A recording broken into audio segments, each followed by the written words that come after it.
अपनी गलतियों की सजा मिल गई, हम सत्ता से बाहर हैं। अफसोस तो इसी बात का है कि इनको इनकी गलतियां केवल सत्ता में आना और सत्ता से जाना, यही चीज इनको नजर आती है। राष्ट्र कैसे मजबूत हो, राष्ट्र कैसे सुदृढ़ हो, यहाँ की जनता कैसे मजबूत रहे, ये इनको तनिक चिंता नहीं है।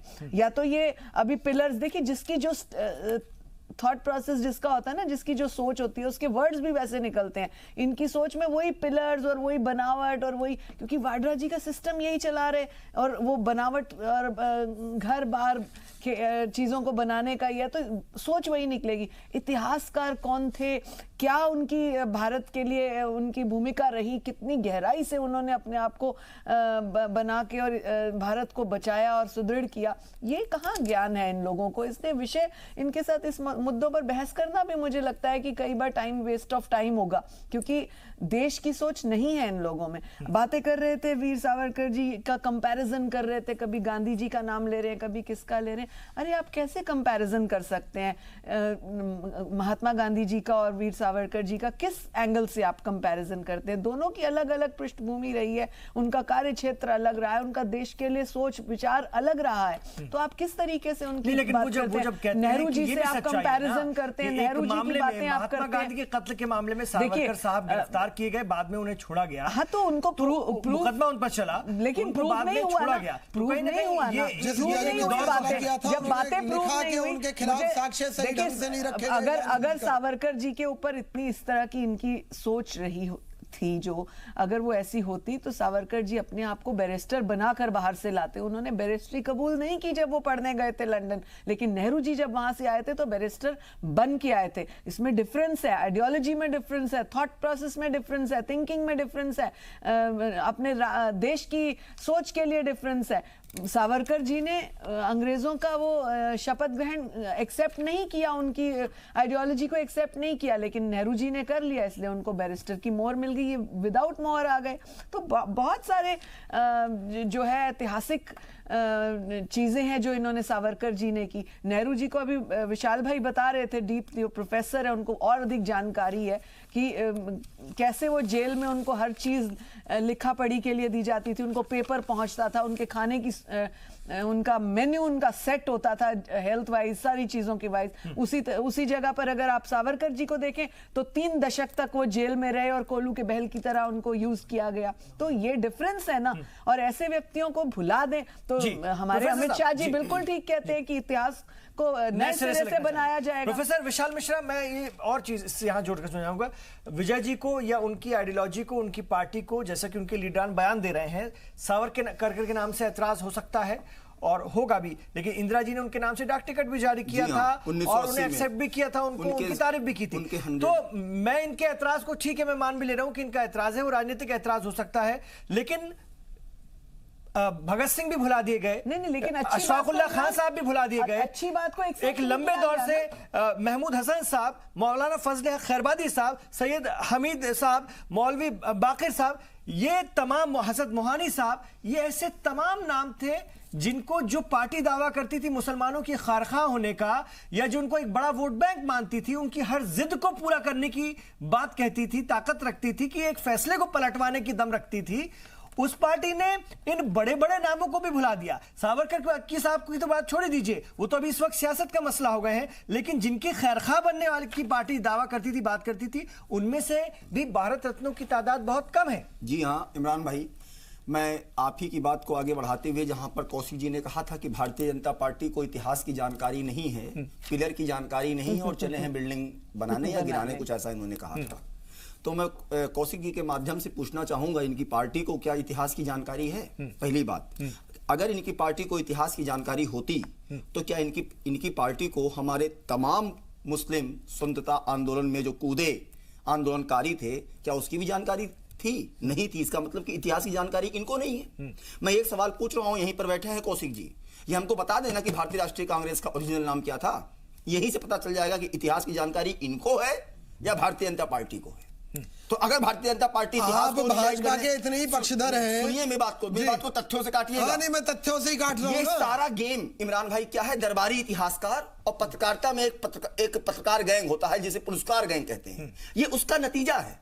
अशफाक उल्लाह खान आप मान रहे हैं ना, उसी गैंग के चलते आज उसी गैंग के चलते हुए भारत रत्न देने की साजिश हो रही है। उसी गैंग के चलते हुए तो हाँ, 650 मोदी सरकार ये साजिश कर रही है। के चलते हुए एक तरफ मुसलमानों का विश्वास जीतने की बात करती है, के नाम पर चल दूसरी रहा है। तरफ मुसलमानों के साथ दो दर्जे का व्यवहार करती है। को दिया ना भारत, आप लोग हिंदू मुस्लिम के नाम पर राजनीति कर रहे हैं, भारी पड़ेगी आप जिंदाबाद के हसरत मोहानी को दिया, भारी पड़ेगी। फजले खैर को दिया। भारतीय जनता पार्टी के पास विकास के नाम पर विजय जी हमें बताइए, अगर आपको इतिहास की इतनी जानकारी है तो आपने अशफाक उल्लाह खान को कैसे भूल गए, हसरत मोहानी को कैसे भूल गए, फजले खैरख्वाही को कैसे भूल गए, क्यों भूल गए आप? नहीं विजय जी, क्यों 650 मालवीय जी को भारत रत्न मिल सकता है, 650 योजनाओं में से बीएचयू का कयाम किया, 650 योजनाएं अपने नाम पर क्यों चला रहे हो भाई? बड़ी बात।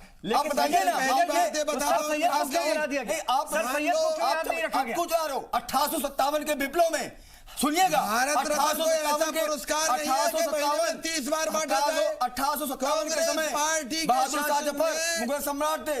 अच्छे और बेहतर लोगों को यहाँ बरेली से मौलवी अहमदुल्लाह, बरेली से मौलवी अहमदुल्लाह को लेकर ही मतभेद चल रहे कहाँ गए साहब? इतिहास की आपको जानकारी है, की राय के हिसाब से इतिहास की आपने कहा ना, जनता की राय कहाँ गए? अरे आपने केवल वोट बैंक बना के यूज किया। अगर वीर सावरकर ने अंग्रेजों से माफी मांगी थी मैं जनता और की माफी मांगने का मतलब ये नहीं होता क्या बात कर रहे हैं? जी हाँ, तरीके से इतिहास को बदल दो। बहुत खूब, बहुत खूब। मैं तो हैरान हूँ आपकी मानसिकता पर। क्या मानसिकता? अरे माफी मांगी, बात खत्म। सुनिए, आप नेहरू जी का दिखाइए, गांधी जी जेल में रहते हुए माफी मांगी हो। दोनों अलग अलग प्रश्न आते हैं। गांधी जी ने ही कहा था आप मुझे Veer Savarkar is doing amazing job. आपको मालूम है लिखा हुआ है ये गांधी जी का रत्नागिरी में उसमें महात्मा गांधी ने माफी कहाँ मांगी? मोतीलाल नेहरू ने गांधी जी का ये विषय लिखा हुआ है। सभी ने वो दलित पंडित था, मदन मोहन मालवीय जी ने कास्ट को नहीं माना, कास्ट को नहीं माना, इक्वलिटी की बात, ये बात है। कांग्रेस के मेरे भाई एक बात बार-बार करते हैं, Mahatma Gandhi father of nation है तो वीर सावरकर के इतिहास में गड़बड़ करना चाहती है। इसको मान लीजिए। महात्मा गांधी की विचारधारा में बिठाकर विजनरी थे। गॉड से 1954 में जब पंचशील होता है तो उन्होंने नेहरू जी से ये बात कहा कि हम चाइना को लेकर मेरे मुद्दे पर भी रहिए। सावरकर जी मल्टीफेसेट प्रोफेसर साहब, सावरकर जी पे तो बहुत सियासत हो रही है, हम उस पर बात कर ही रहे हैं, लेकिन मेरे विषय में रहिए। और यासिर जिलानी साहब भी मेरे साथ जुड़ गए हैं, मुस्लिम राष्ट्रीय मंच के कौमी तर्जुमान है और भारत सरकार में उच्च शिक्षा समिति के सदस्य भी हैं आप, HRD मिनिस्ट्री में। यासिर जिलानी साहब, सावरकर जी तो है ही मेरा विषय, लेकिन सावरकर जी के नाम से जो बहस शुरू हुई है जिसमें अमित शाह कहते हैं कि इस देश का इतिहास हम नए सिरे से लिखेंगे क्योंकि बहुत से लोगों को भुला दिया गया, तो मेरा सवाल यह है कि बहुत से ऐसे मुसलमानों को भी भुला दिया गया जिन्होंने जंग आजादी से लेकर अलग अलग शोबों में अपनी खिदमत को अंजाम दिया और पिछले 60-70 के शासनकाल में उन मुसलमानों को भी याद नहीं रखा गया। क्या उन तमाम मुस्लिम दानिश्वरों को, उन बड़े बड़े लोगों को, बड़े बड़े चेहरों को अब याद करने का वक्त नहीं है? उन्हें भारत रत्न से भी, क्या उन्हें भी, क्योंकि मुसलमानों को हम गिनती में गिन सकते हैं, भारत रत्न पाए हुए मुसलमानों को। और ऐसे ही असदुद्दीन ओवैसी भी कहीं ना कहीं सियासी रैली में ही कहते हैं, या एक दिन कुछ दिनों पहले उन्होंने कहा था कि कितने ऐसे लोग हैं जिनको भारत रत्न दिया गया, उनमें फिर वो जिक्र कर देते हैं दलित, आदिवासी, मुसलमानों या गरीबों को कितने भारत रत्न दिए गए हैं और उच्च जाति के लोगों को कितने, तो वो एक नई बहस छेड़ देते हैं। तो मेरा सवाल यह, क्योंकि आप मुसलमानों से जुड़ी एक तंजीम से जुड़े हैं जो कि राष्ट्रवादी मुसलमानों को क़यादत करने का दावा करती, तो आप ये मुझे बताइए कि आप लोग क्या कर रहे हैं उन मुस्लिम चेहरों को, चाहे वो हसरत मोहानी हो, सर सैयद हो, मौलाना फजले खैरबादी हो, वीर अब्दुल हमीद हो, रेशमी रुमाल तहरीक के महमूद हसन साहब हो, मौलाना, ये बहुत सारे ऐसे चेहरे हैं जिनको आगे लाने की जरूरत है जब इतिहास दोबारा से लिखा जाएगा। तो देखिए, हमने बहुत इस तरह की डिबेट आपके साथ और तमाम मीडिया चैनल्स पे हमेशा करी है और हमने हमेशा ये बात रखी सामने कि आखिर 1857 के जो 10,000 मुफ्ती उलमा जिनको दिल्ली से लेके मुजफ्फरनगर तक की इस रोड के ऊपर अंग्रेज़ों ने मारने के बाद पेड़ों पे लटका दिया था, जिन्हें कब्र भी नसीब नहीं हुई, उस पे कभी कांग्रेस पार्टी का कोई भी प्रवक्ता, कोई भी जानने वाला, कोई भी उनका चाहने वाला उस पर चर्चा करने की हिम्मत इसलिए नहीं करता है कि उनके पास 2-3 लीडर थे। मौलाना आज़ाद साहब थे। जब मौलाना आज़ाद साहब की दुर्दशा कांग्रेस पार्टी ये कर सकती है कि जब उन्हें चुनाव लड़ने का मौका मिला और चुनाव लड़ने की बात उन्होंने उस वक्त के नेतृत्व से, कांग्रेस के नेतृत्व से कहा कि मैं चुनाव लड़ना चाहता हूं, तो उनको ये बताया गया कि आप मुस्लिम बाहुल जो सीट है उसको ढूंढिए और वहां से चुनाव लड़ सकते हैं। वहीं से कांग्रेस पार्टी ने जो डिस्क्रिमिनेशन है, जो कांग्रेस पार्टी की वोट बैंक की राजनीति है, उसकी शुरुआत हो जाती है। उनको यह कहा गया कि रामपुर जाइए या आप या मेवात में चुनाव लड़ लीजिए या आप जो भी ऐसी सीट देखिए। तो देखिए, कांग्रेस पार्टी का नजरिया हमेशा से अपने वोट की तरफ रहा। उसने कभी भी इंसानियत की कोई बात नहीं करी। उसने देखा कि एक परिवार किस तरीके से बड़ा हो सकता है, एक परिवार के सामने पूरा नेतृत्व जो भारत का एक भारत को कैसे घुमा फिरा के अपने पास रखना है, उस परिवार का एजेंडा रहा है। और ये एजेंडा 1947 से शुरू हुआ, जब जवाहरलाल नेहरू साहब इस देश के प्रधानमंत्री बने। उन्होंने तमाम उन लीडरान को जो उनके आसपास इक्वल लेवल पे खड़े होते थे, उनको साइडलाइन करना शुरू किया। और ये परंपरा और ये जो सिचुएशन है, ये बात के उन्हीं की, जब बेटी यहां की प्रधानमंत्री होती हैं तो उन्होंने अपने बराबर के जो भी कद्दावर नेता थे उनको साइडलाइन किया और एक बहुत बड़े वक्फे तक भारत की प्रधानमंत्री रही। और उनका कोई बहुत बड़ा योगदान अगर आप कहेंगे कि खास करके किसी तबके के लिए, किसी एक कौम के लिए बहुत बड़ा कोई काम किया, तो मुझे याद नहीं आता। हाँ, मुझे याद जरूर ये आता है कि जो 1931 में जो मुस्लिम पर्सनल लॉ, जो मुसलमानों से लेके, क्योंकि आपने क्वेश्चन किया, जो मुस्लिम पर्सनल लॉ था वो 1971 में उन्हीं के द्वारा मुस्लिम पर्सनल लॉ बोर्ड एक एनजीओ बना दिया जाता है, जिसमें हिंदुस्तान के कद्दावर धार्मिक रहनुमाओं को जोड़ दिया जाता है और उनको यह कहा जाता है कि आप हिंदुस्तान के जो 17 से 18% की आबादी वाले मुसलमान हैं, उनको आप अपनी तरीके से समझाइए, उनको अपने तरीके से अपने आपका जो मकसद है और उनको उस मकसद में लाइए और कांग्रेस पार्टी की तरफ रखिए। तो जब भी चुनाव होते थे, वो लोग कभी और किसी और पार्टी के बारे में सोच नहीं सकते थे और उनके सामने एक और चीज रखी गई, जिसमें सबसे बड़ा उनका दुश्मन जनसंघ को बताया गया। आरएसएस तो उनके लिए सरी दुश्मन का खिताब दिया गया कि आरएसएस जो बॉडी है उसका मतलब मुसलमानों से दुश्मनी, मुसलमानों का पता नहीं वो क्या बिगाड़ लेंगे। लेकिन आप 1920 से अगर डॉक्टर हेडगेवार साहब की जीवनी को पढ़ते हुए आप आगे बढ़ेंगे और तो देखेंगे कि कहीं भी कोई ऐसी बात नहीं आई। बंच ऑफ थॉट में अगर कोई बात आई भी थी, जिसको गुरु गोलवलकर की सबसे बड़ी किताब मानी जाती है, उसके बाद जो 3 दिन का इजलास जिसमें आदरणीय मोहन भागवत ने क्रमबद्ध तरीके से बिंदु वाइज एक चीज को उन्होंने समझा दिया और पूरे भारत को एक मैसेज दे दिया। तो ये जो एक सोच आई सामने और ये जो सोच है अब की, उसमें जो डिफरेंसेस सामने आती है, तब जो आप जिस मुस्लिम कौम की बात करते हैं वो अपने आप को ठगा महसूस करता है कि जिसको आपने दुश्मन बताया, जिसको आपने अपने आप का सबसे बड़ा आपसे नफरत करने वाला बताया, उसने आपके लिए क्या किया। और जिन लोगों ने अपने आप को सबसे बड़ा दोस्त कहा, जो लोग कहते थे कि हम आपके लिए पता नहीं क्या तारे तोड़ के लाएंगे, उन्होंने परसेंटेज ऑफ जो जॉब। मैं विजय जी आपके पास लौट रहा हूं, यासिर जिलानी जो इल्जाम लगाए हैं वो उसके लिए लौट रहा हूं, लेकिन आपने अपनी पार्टी की बड़ी हुसूलियाबियां बताई और मेरा जो सवाल है कि आपने इतिहास के बड़े चेहरों को भुला दिया, तो तारीखी बात भी है और मैं अभी हज़रत मोहानी से लेकर मौलाना तक आना चाहूंगा, अगर आप कहेंगे। भारत रत्न जो डॉक्टर एपीजे अब्दुल कलाम है, उनको दोबारा से राष्ट्रपति बनने में किसने अड़ंगा लगाया, ये भी दुनिया जानती है, तो उस पर भी जवाब देना चाहिए। वो बड़े चेहरों जो लायक थे, जो काबिल थे, उन्हें दूसरा मौका नहीं देने के लिए किसने पूरी ताकत लगाई थी, किस जमात ने लगाई थी, उसका भी जवाब आपको देना पड़ेगा। तो भारत रत्न पर सियासत, और सियासत तो हो ही रही क्योंकि इसको चुनावी मुद्दा बनाया गया है, तो जाहिर सी बात है इस पर राजनीति होगी, तमाम तरह के जवाब भी आएंगे।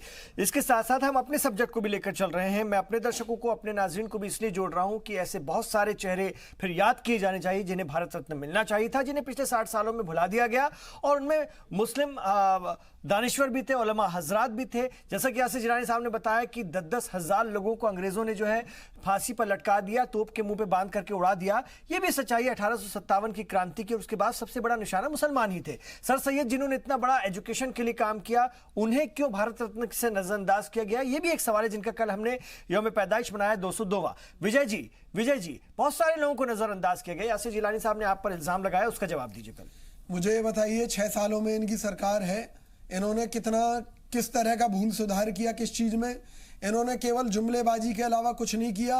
ये केवल देश को गुमराह करने की बातें करते हैं कि जी उन मुस्लिम भाइयों को मौका नहीं मिला, उनको नहीं मौका मिला। अरे भैया भाजपा दे दे, आप विश्वास जीतने की बात कर रहे हैं, कुछ करके दिखाइए। जुमलेबाजी से देश की जनता का पेट भरने वाला नहीं है।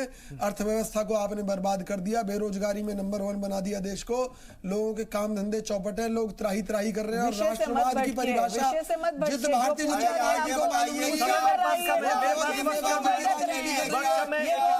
हमारे सरकार ने उत्थान के लिए जो ये भाजपा 10% भी उसका काम नहीं कर सकती। क्या बात कर रहे हैं ये लोग? मुसलमानों को आतंकवादी घोषित कर दिया, ये दोयम दर्जे पर लेकर मुसलमानों को डरा कर रखे हुए हैं कि भैया शांति से रहो, नहीं दंगे फसाद हो जाएंगे, मुसलमान मारे जाएंगे। चलिए रेणु जी बहुत जल्दी जवाब दीजिए। मुसलमानों को डराते हैं आप लोग मुसलमानों को डराते हैं। देखिए ये कांग्रेस की एक बहुत बुरी आदत है, क्योंकि ये लोग हमेशा से मुसलमानों को यूज करते रहे। इनके खुद राहुल गांधी जी ने कैसे यूज करते रहे जरा वो भी बता दीजिए। वक्त कम है, मैं चाह रहा हूं आपके सवाल के जवाब है हमारे मुसलमान कैसे यूज करते रहे मुसलमानों को, इन्होंने क्या किया होगा। सैम पित्रोदा क्या कहते थे मुसलमान भाइयों के लिए, इनको सोचना पड़ेगा कि ये 70 अभी आपने जो विषय अपना बताया कि इतने 60-65 वर्षों में आजादी के बाद से ही अगर हम गिने तो इन्होंने किसको सम्मान किया। और विशाल जी की बात में दम है, मैं सपोर्ट करती हूं। ने मुसलमानों के लिए क्या कहा वो बताइए, किताबी सबूत है, ये आप बता नहीं सकते। रिकॉर्ड ऑथेंटिक 50 योजनाएं केवल गांधी परिवार के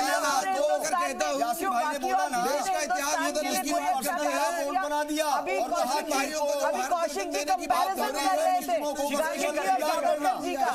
विशाल जी ठीक है, एक छोटी सी बात है। अभी जो कौशिक जी कंपैरिजन कर रहे थे गांधी जी और सावरकर जी का, सावरकर जी ने तो मैं नहीं कर रहा था, आपकी पार्टी के नेता कह रहे हैं। उन्होंने जो होली खेली थी वो तो 11 साल पहले खेली थी, उस समय गांधी जी ने विरोध किया था, और 11 साल के बाद वही होली गांधी जी ने खेली, उसको ये बात करते हैं। तो इतिहास इनको जानकारी नहीं है। अभी विशाल ठीक है, इतिहास पर चर्चा हो रही है। अमित शाह कहते हैं ठीक है, अमित शाह कहते हैं नई तारीख लिखेंगे। मैं फिर अपने सवाल के साथ आ रहा हूं, और जो विजय जी इल्जाम लगा रहे हैं कि आपकी जो विचारधारा, आपकी जो आइडियोलॉजी है, जिससे आप भी जुड़े हुए हैं, आप भी भारतीय जनता पार्टी से भी जुड़े हुए हैं और मुस्लिम राष्ट्रीय मंच के तर्जुमान भी है, तो आप लोग भी तो मुसलमानों को डराते हैं। आपने अपने ढंग से डराया, और ये इस बात को मान चुके हैं एक ब्रेक से पहले कि हमने जो गलतियां की उसकी सजा हमको इस देश की जनता ने दी है। आप क्या कर रहे हैं? अगर नए सिरे से इतिहास लिखने की कोशिश करें तो फिर आप भी तो अपने रंग दिखाएंगे। देखिए कोशिश जारी है, लेकिन मैं दो डिफरेंसेस बता देता हूं कि क्या रहा है। इनके प्रधानमंत्री मनमोहन सिंह जब बोलते हैं आके स्टेज पे कहते हैं, और मेरे पास 3 मिनट है, मैं चाह रहा हूं एक मिनट में खत्म कर रहा हूं कि भारत के संसाधनों पे मुसलमानों का हक है। ये बिल्कुल तुष्टीकरण का सबसे बड़ा उदाहरण अगर भारत में कोई रहा है तो ये रहा है। उसका सुन लीजिए। दूसरा मैं बता दूं, और जब मौजूदा वजीर आजम नरेंद्र मोदी साहब अपने संसद के पटल पे खड़े होते हैं, और संसद के पटल पे सबसे पहला अगर भाषण जाता है तो मुसलमानों को खिताब करते हैं, और मुसलमानों के फलाह और बहबूद के लिए 5 करोड़ छात्र छात्राओं को छात्रवृत्ति देते हैं। ये होता है सबका साथ सबका विकास करने का तरीका। ये डिफरेंसेस नहीं होनी चाहिए। अगर ये डिफरेंसेस नहीं रखा होता तो आपके हालात इतने खराब नहीं होते। उन्होंने छात्र छात्राओं को, मुस्लिम छात्र छात्राओं को जिस तरीके से छात्रवृत्ति वजीफे बांटे, जो स्कीम आई है माइनॉरिटी मिनिस्ट्री को, आप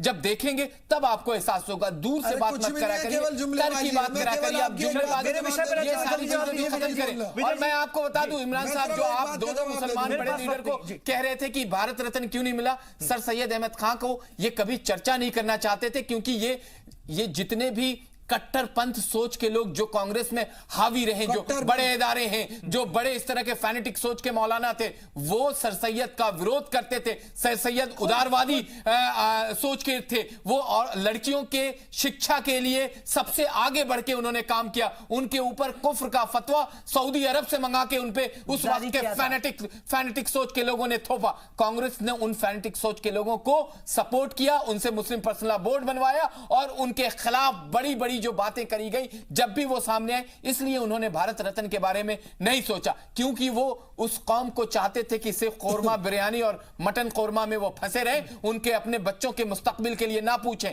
अगर पूछा तो उन्होंने उनको साइडलाइन कर दिया। और अब क्योंकि जनरेशन बदल गई है, पढ़े लिखे युवा मुसलमान आ रहे और वो देखते हैं अपने फोन को, जब उठाते हैं स्मार्टफोन को तो वो सरकार की स्कीम को चेक करते हैं कि मुसलमानों के लिए कौन कौन से काम आए हैं, उस पे वो क्लिक करके चेक करते हैं। मेरे पास 1.5 मिनट है। मैं विजय जी आपसे पूछना चाहता हूं, बस मुझे ये बताइए कि गटर में पड़े रहने दो इन लोगों को, ये भी एक पार्टी की सोच थी, एक पार्टी के बड़े लीडर की सोच थी, जो आरिफ मोहम्मद खान साहब ने बताया था, और कांग्रेस पार्टी ने उसका सीधा खंडन कभी नहीं किया। तो ये सोच के साथ आप सर सैयद को या बाकियों को कहां से भारत रत्न दे देते?